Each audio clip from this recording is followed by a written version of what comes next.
Tisztelt Hölgyeim és Uraim! A pénzügyi tudatosság kormánystratégia és a pénzhét rendezvénysorozat is pontos célkitűzéseket tartalmaz. Segítséget kívánunk nyújtani az embereknek ahhoz, hogy megszerezzék azokat a pénzügyi ismereteket, amelyekre a mindennapi élethez, a megtakarítások tervezéséhez, illetve az öngondoskodási formák kiválasztásához szükségük van. A bankkártyás fizetést hívjuk segítségül, hogy egy szimbolikus 2022 forint összegű érintéses fizetéssel a Magyar Pénzhét csatlakozzon a több mint 175 országban megvalósuló Global Money Week eseménysorozathoz. Ezt még ez a kis slip is bizonyítja most, és ezennel megtettük a csatlakozást. Egy tapsot azt hiszem ez a Momentum megérdemel. A résztvevő 170 ország közül elsőként indult meg Magyarországon a pénzhét, és közel 30 millió diák fogja tanulni most a következő hetekben az alapvető pénzügyi és gazdálkodási ismereteket. Felkérem Hegedűs Évet, a Magyar Bankszövetség elnökségének tagját a Pénzhét program European Money Weekhez való kapcsolódásának ünnepélyes megtételére.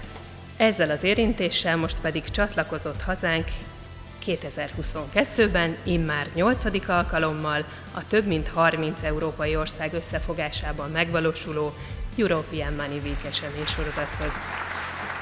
Mi Magyarországon dolgozó bankárok hiszünk a tisztességes versenyben, és a versenyhez az is hozzátartozik, hogy az ügyfeleink felkészültsége minél magasabb színvonalú legyen. Örömmel osztom meg, hogy a közelmúlt járványokban terhelt időszaka ellenére is az idei esztendőben is több mint 1000 iskola és több mint 170 000 diák jelezte a részvételi szándékát. Abban tehát már most biztosak lehetünk, hogy a tavalyi adatokat, a tavalyi számokat meg fogjuk haladni. Ez az ország egyetlen olyan programja, amelyben a pénzügyi ismeretek bővítése mellett a vállalkozó ismeretek bővítése is megjelenik. Engedjék meg, hogy megköszönjem annak a 83 vállalkozónak, aki a mai napig jelezte részvételi szándékát, és akik önkéntesként órákat fognak tartani.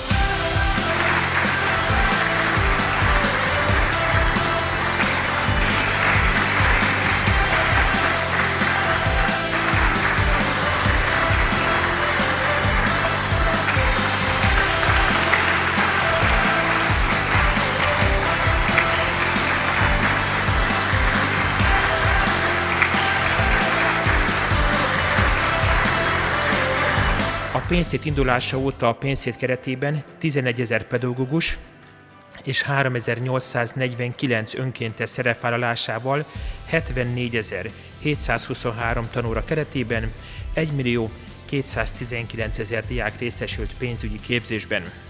Az ebben való közreműködés trendi lett a kormányzati és piaci szereplők között. Hát ilyen nagyon örülök, hogy Varga Mihály miniszter úr, számos jelenlevő is, jelen nem levő államtitkár helyettes, sok száz banktisztviselő és közgazdász évek óta önkéntesként segíti az általános és középiskolákat a pénzügyi kultúra sikeres átadásában.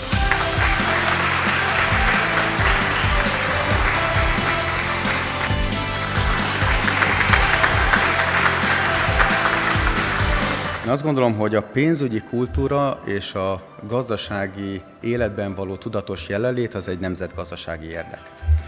Vállalkozóknak pedig tudnunk kell, hogy nem csak a vállalkozásunkba kell visszaforgatni folyamatosan, hanem a környezetünknek is. És ezt számtalan módon megtehetjük, nyilván CSR tevékenységek vannak, de az, hogy az oktatásban is részt tudunk venni, az rendkívül fontos.